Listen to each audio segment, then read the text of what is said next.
BRS అధినేత కేసీఆర్ గారు ఈరోజు కాళేశ్వరం విచారణ కమిషన్ ముందు హాజరు కాబోతున్నారు. ఈ నేపథ్యంలోనే కల్వకుంట్ల కవిత ఈరోజు కేసీఆర్ని కలవడం సర్వత్రా చర్చనీయాంశంగా అయితే మారింది.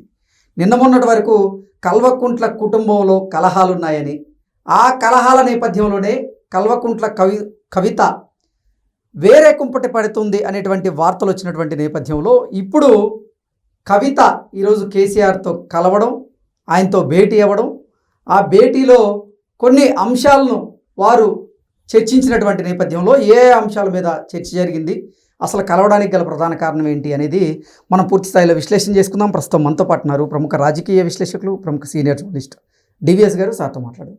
సార్ నమస్తే. సార్ నమస్తే. ఈరోజు కేసీఆర్ గారు కాళేశ్వరం విచారణ కమిషన్ ముందు ఆయన హాజరు కాబోతున్నారు. అయితే అనుకోకుండా కల్వకుంట్ల కవిత గారు కేసీఆర్ గారిని కలవడం జరిగింది. అసలు కల్వకుంట్ల కుటుంబంలో కలహాలు ఉన్నాయని, కేసీఆర్కి అలాగే కవితకి మధ్య మనస్పర్ధలు ఉన్నాయి, ఆ మనస్పర్ధల కారణంగానే కేసీఆర్ కవితను దూరం పెడుతున్నారు, కవిత వేరు కుంపట పెడుతుంది అంటూ నిన్నమొన్నటికి వార్తలు వచ్చినాయి. ఈరోజేమో కవిత సడన్గా వెళ్ళి కేసీఆర్ని కలవడం, ఆయనతో కొన్ని అంశాల మీద చర్చించడం ఏంటి సార్? అసలు దీన్ని ఎలా చూడాలి? ఏ అంశాల మీద చర్చించి ఉండొచ్చు అసలు? అంటే తెలంగాణ పోరాట యోధుడు, లేకపోతే తెలంగాణ రాష్ట్ర మొదటి ముఖ్యమంత్రి, తెలంగాణ జాతిపితగా వాళ్ళు చెప్పుకుంటున్నారు. మళ్ళీ జాతిపిత అంటే మళ్ళీ రేవంత్ రెడ్డి అన్న మాటలు మనం మాట్లాడాలి.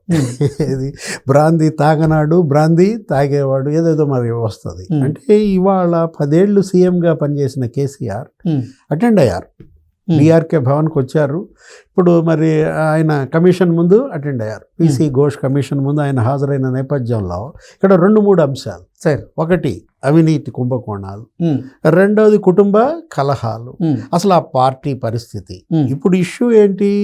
అసలు ఇలా కమిషన్ల ముందు హాజరైనటువంటి ముఖ్యమంత్రుల జాబితాలో కేసీఆర్ చేరారు. గతంలో కూడా కొంతమంది ముఖ్యమంత్రులు హాజరయ్యారు. అసలు ప్రధాని పివి నరసింహారావు గారు కూడా హాజరయ్యారు. ఇది విచారణ కమిషన్ ఎదుర్కొన్నారు. అవినీతి ఆరోపణలు రావడం కొత్త కాదు, అభియోగాలు వస్తాయి, తర్వాత వచ్చిన ప్రభుత్వాలు కమిషన్లు ఏర్పాటు చేస్తాయి, వీళ్ళు హాజరవుతారు. చంద్రబాబు కూడా హాజరయ్యారు. ముఖ్యమంత్రిగా చంద్రబాబు పనిచేసిన కాలంలో రాజశేఖర రెడ్డి ఏదో సోమశేఖర కమిషన్ వేశాడు. ఆ సోమశేఖర కమిషన్ ముందు అప్పట్లో చంద్రబాబు కూడా హాజరై ఒక 7 గంటలు ఆయన అసలు చెక్క కుర్చీలో కూర్చోబెట్టి ఆయన్ని విచారించారు. అప్పట్లో ఏలేశ్వరం కుంభకోణాల గురించి, లేకపోతే అశోక్ గజపతిరాజును కూడా పిలిపించారు అప్పట్లో. ఇప్పుడు మనం చూసాం, ఈటల రాజేంద్ర అటెండ్ అయ్యారు ఆర్థిక మంత్రిగా, హరీష్ రావు, లేకపోతే ఇప్పుడు ఇవాళ కేసీఆర్ అరెస్ట్ అయిన నేపథ్యంలో మొన్న హరీష్ రావుని ఒక 40 నిమిషాల్లో ఏమో పంపించేసినట్టున్నారు. అలాగే ఈటెల రాజేందర్ కూడా వెంటనే ఒక 15 గంటలో పంపించేసినట్టున్నారు. అంటే జస్ట్ వచ్చి టీ తాగి వెళ్ళారా మరేమో కానీ మొత్తానికి అట్లా నడిచిపోయింది. ఇప్పుడు కేసీఆర్ అసలు ఈరోజు కేటీఆర్ మాట్లాడుతూ కేసీఆర్ని ఈ పరిస్థితికి తీసుకొచ్చారు, ఆయనకి ఏదైనా ఇబ్బందికరమైన పరిస్థితులు కనుక తలెత్తితే మీరే మూల్యం చెల్లించాల్సి వస్తుందని ఒక హెచ్చరిక లాంటిది చేశారు. ఒకటి అనారోగ్యం, ఆయన వృద్ధాప్యంలో ఉన్నారు, ఆయన అంత ఇబ్బంది పెట్టకపోవచ్చు, ఓకే, ఏది వెంటనే విచారించి పంపించవచ్చు. కానీ దీనిలోపు కేటీఆర్ ఏం చేశారు? అసలు రాష్ట్ర వ్యాప్తంగా శ్రేణులకు పిలిపించారు.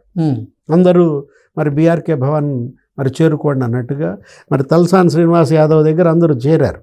ఆయన క్యాంప్ ఆఫీస్ దగ్గరికి చేరుకున్నారు. ఏది అప్పటి ఎమ్మెల్యేలు, లేకపోతే ఇప్పటి బీఆర్కే భవన్ లోపలికి వెళ్లేందుకు కేసీఆర్ ప్రయత్నం చేస్తూ ఉంటే అక్కడ బీఆర్ఎస్ శ్రేణులు మాత్రం కేసీఆర్ని లోపలికి వెళ్ళనీయకుండా అక్కడ నిరసనలు తెలియజేశారు ప్రభుత్వానికి వ్యతిరేకంగా అంటూ కొన్ని వార్తలు వస్తున్నాయి. ఎలా చూడాలి? అంటే ఇది ఒక షో, జనరల్గానే ఏ పార్టీ అయినా చేసుకునే షోనే. దీన్ని అడ్డం పెట్టుకుని ప్రజల్లో సానుభూతి పొందేటటువంటిదో, లేకపోతే ప్రజల్లో మళ్ళీ పాదుకునేటటువంటి ప్రయత్నం రాజకీయ కోణంలోనే చూడాలి. ఇక్కడ ఇదేంటి? ఇది అవినీతి కోణం. ఇప్పుడు కాళేశ్వరం కమిషన్ ఇవాళ ఏంటి? అదొక పెద్ద స్కామ్. దేశంలోనే అత్యంత పెద్దదైన లిఫ్ట్ ఇరిగేషన్ అనేమో భ్రమలు కల్పించారు. ఏది దేశంలో కాదు అసలు ప్రపంచంలోనే అన్నారు. సార్, దగ్గర 1,03,000 కోట్లు ఏమో ఖర్చు పెట్టారన్నారు. ఒక 86,000 కోట్లు 6 సంస్థల దగ్గర నుంచి రుణాలు తెచ్చారు. ఇది ఈ ద్రవ్య సంస్థల నుంచి రుణాలు ఎడాపెడా తీసుకొచ్చారు. తీసుకొచ్చి ఏం చేశారు? ఏం సాధించారు? ఇప్పటికీ 1.5 ఏళ్ళగా అది మూలన పడింది. ఆ మేడిగడ్డ కుంగింది, అన్నారం లేకపోతే సందిళ్ళ అక్కడ బుంగ పడ్డాయి. అసలు అందరూ వెళ్ళి పర్యటించారు, చూశారు. ఇవాళ కాళేశ్వరం అనేది అదొక విఫల ప్రయోగం కాదు, అదొక అవినీతి కుంభకోణం అనేది వాళ్ళ ప్రజల్లో చర్చనీయాంశం. అసలు వీళ్ళ ఓటమికి అదే ప్రధాన కారణం.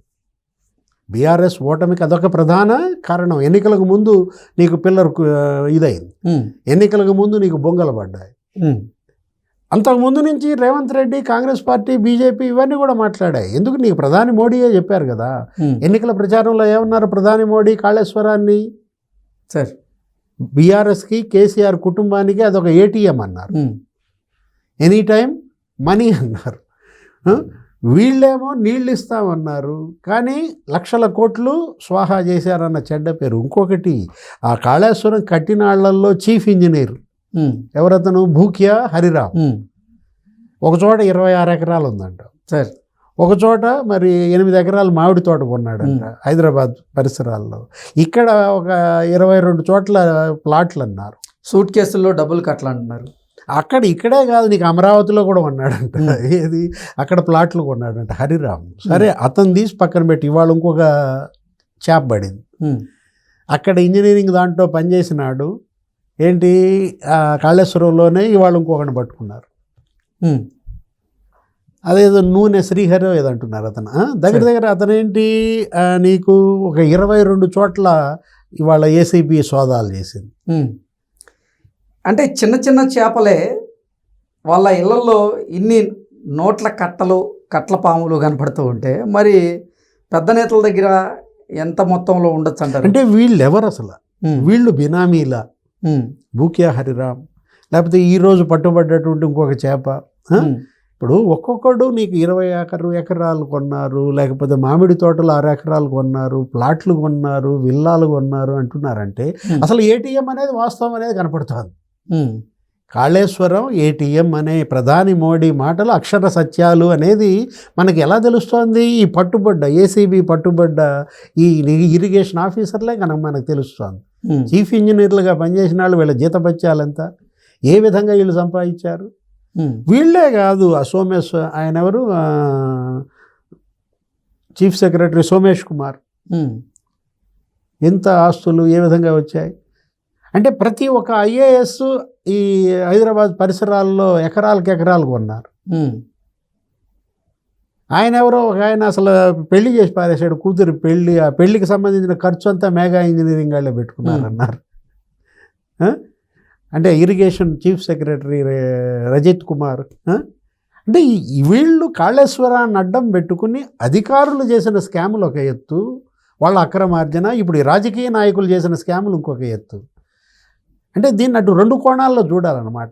ఇప్పుడు రేవంత్ రెడ్డి ప్రభుత్వం ఒకవైపేమో ఏసీబీని వాడుతోంది, అధికారుల ఆస్తులన్నీ ఇవాళ సోదాలు, తనిఖీలు, కట్టలు పట్టుకున్నారు. మరోవైపు రాజకీయ వేట కొనసాగుతోంది. ఇప్పుడు కేసీఆర్ ఈరోజు ఏమవుతుంది, ఏం మాట్లాడతాడు? ఈటెల రాజేందర్ మొన్న మాట్లాడాడు, ఏమని? అసలు ఇది నాకు సంబంధమే లేదు. ఇంతకుముందు స్కాముల్లో అనేక విచారణలు దేశవ్యాప్తంగా జరిగినాయి, కానీ ఏ ఆర్థిక మంత్రిని పిలవలేదు. ఫస్ట్ టైం నన్ను ఆర్థిక మంత్రిగా పిలవడం నాకు ఉద్దేశం ఏంటని ప్రశ్నిస్తూ అప్పుడు ఒక మంత్రివర్గ ఉపసంఘం నియమించారు. హరీష్ రావు ఉన్నాడు అందులో, తుమ్మల నాగేశ్వరరావు ఉన్నాడు, లేకపోతే నేను ఉన్నాను. మొత్తం అంతా హరీష్ రావే చూసుకున్నాడు అన్నట్టుగా ఆయన చెప్పిన నేపథ్యంలో ఇవాళ హరీష్ రావు ఒక పవర్ పాయింట్ ప్రజెంటేషన్ ఇచ్చాడు బయట కూడా. అంటే ఒక ఎక్సర్సైజ్ ఏది, రేపొద్దున కమిషన్ ముందు ఏం మాట్లాడాలో డ్రెస్ రిహార్సల్గా నువ్వు మీడియా ముందు ఆ పవర్ పాయింట్ ప్రజెంటేషన్ని చూడాలి. మరి రాత్రి ఫామ్ హౌస్లో కేసీఆర్ గారు కూడా ఒక పవర్ పాయింట్ ప్రజెంటేషన్ ఇచ్చుకున్నారా, ఇవాళ ఏం మాట్లాడాలో? ఇప్పుడు మీరు ఇంకో మాట అన్నారు, అసలు కుటుంబ కలహాల పరిస్థితి. సార్, కవిత మరి వాళ్ళు వచ్చి తండ్రిని కలిసిందని కవిత రగిలిపోతాను. ఏది, ఇవాళ తన తండ్రికి వచ్చినటువంటి పరిస్థితి తను అన్నది కూడా మొన్న కూడా లేఖ కూడా రాసింది. మీరు కేటీఆర్కి నోటీస్ ఇస్తేనేమో తెలంగాణ సమాజానికి నోటీసులు ఇచ్చినట్టు అన్నారు. అదే మా నాన్న అసలు ఏది తెలంగాణ సాధించిన ఆయన కేసీఆర్కి నోటీసులు వస్తే అసలు ఎవరు నోరు తెరవట్లేదు అని ఆమె చాలా ఆవేదన వ్యక్తం చేయటమే కదా, ఆమె టార్గెట్ బీజేపీగా వెళ్ళింది. నన్ను జైల్లో పెట్టింది బీజేపీ. కనీసం నువ్వు మీరు రజతోత్సవ సభలో నాన్న మీరు బీజేపీని ఒక మాట కూడా మాట్లాడలేదు, ఏదో ఆపరేషన్ కగార్కే పరిమితం అయ్యారు అని ఎవరు రాశారు లేఖ? కవిత రాశారు. ఇప్పటి వరకు ఆమెకు అపాయింట్మెంట్ లేదు. అంటే కూతురికి తండ్రి ఇంతవరకు అపాయింట్మెంట్ ఇవ్వలేదు. ఈరోజు మరి ఆయన కమిషన్కి వెళ్తుంటే ఇవాళ ఆమె అటెండ్ అయిందన్నారు, ఫామ్ హౌస్కి వచ్చిందన్నారు. అంటే ఇవాళ కవితని కనీసం పలకరించాడా తండ్రి? ఒక తండ్రిని కలిసిన కూతురుగా చూడాలా, ఒక నాయకుడిని కలిసిన పార్టీ కార్యకర్తగా చూడాలా? సార్ నేను అనుకోవటం కూతురుగా ఎంట్రన్స్ ఇచ్చినట్టుగా లేదు. నేను అనుకోవటం ఒక కార్యకర్తగా వెళ్ళినట్టుంది. నాయకుడిని వాళ్ళ కమిషన్ పిలిచింది కాబట్టి ఆయన వెళ్తున్నాడు కాబట్టి తను కూడా ఇలా గేటు దగ్గర నుంచుందా? మనకు అదే కనపడుతుంది. ఏంటి, ఇవాళ కవితని టార్గెట్ చేస్తున్న కుటుంబం ఇవాళ కల్వకుంట్ల కుటుంబం. కవితనే రేవంత్ కోవర్ట్ అన్నారు. అఫ్ కోర్స్ ఈమె కూడా అనొచ్చు ఏమని, కేటీఆర్ మరి బీజేపీ కోవర్ట్ అని. అసలు వాళ్ళిద్దరి మధ్య ఒక యుద్ధం. ఇప్పుడు ఈ అన్నా చెల్లెళ్ళ మధ్య యుద్ధం, అది సమసిపోయేలా చేయాలా ఈ తండ్రి? ముందు ఆయన ఆ విచారణలో నుంచి బయటపడాలా? రేవంత్ రెడ్డి మాత్రం ఒక పద్ధతి ప్రకారం వెళ్తున్నాడు. ఓకే, ఒక ఏది దడి కట్టినట్టు, అదే భరణి డైలాగ్ ఉంటుంది, ఒక తొక్క తీసినట్టు, ఒక లేకపోతే ఒక అంటు కట్టినట్లు, చెట్టు కంటి కట్టినట్టు బ్రహ్మాండంగా వెళ్తున్నాడు. అటు అధికారులపై వేట ఏసీబీ ద్వారా, ఇటు కమిషన్ ద్వారా వీళ్ళ ఎంక్వైరీలు, అటు రాజకీయ అవినీతిని ఇవాళ అతను మరి ప్రజల ముందు పెడుతున్నాడు, ఇటు అధికారుల అవినీతిని ఇవాళ ప్రజల ముందు పెడుతున్నాడు. ప్రజలే నిర్ణయించుకోమంటున్నాడు. Okay okay sir, thank you so much.